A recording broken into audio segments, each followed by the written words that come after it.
చెప్పు తాత.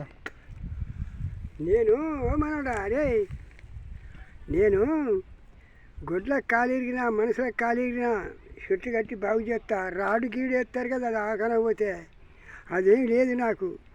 చెట్టు కట్టుడు 3 రోజులకే మళ్ళీ బాగు కాకపోతే నన్ను అడగాలి. ఎరికేనా ఈ ముఖాల నొప్పులకు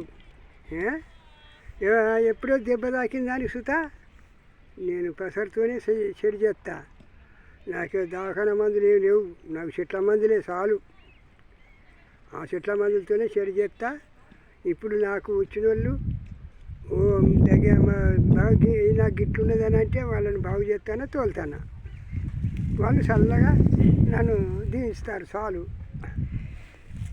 ఇంకే ఇది పెళ్ళై పిల్లలైన వారు విడిపోతే విడిపోకుండా ఏమన్నా మందులు ఇస్తాడు కదా తాత, అట్లా చెప్పు. పెళ్ళి నేనుండా, నీకు ఉండరా? నీ తాడు దెంపతల పండే పలగా నేను ఉండరని ఇంట్లో చేసిన నడువులు ఎరిగారా? నేను ఉండరని ఇంట్లో అని దెంకపోయింది అని చూసి దగ్గర చేస్తా. ఇంకే అంటే పిల్లలు ఆగం కాకుండా మధ్యలో ఇద్దరిని పిల్లలు ఆగం కాకుండా ఆలి మొగళ్ళు దగ్గర చేస్తా. ఇది చెట్ల మందితోటి. అది కడుపులోకి లాగేది ఏం కాదు.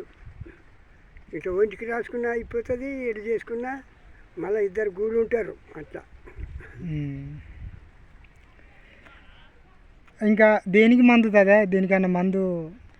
దేనికా చెప్పు తాత. గొడ్లకు దొమ్మ రోగం వచ్చిన, పాంగరిసిన, కడుపు ఇబ్బిన, గొడ్లకు కడుపు ఇబ్బుతుంది.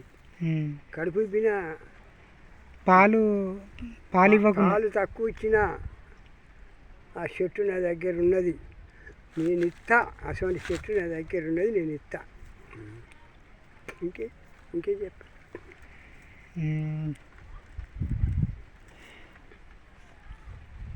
ఇంకా ఏంటి తాత? సరే తాత.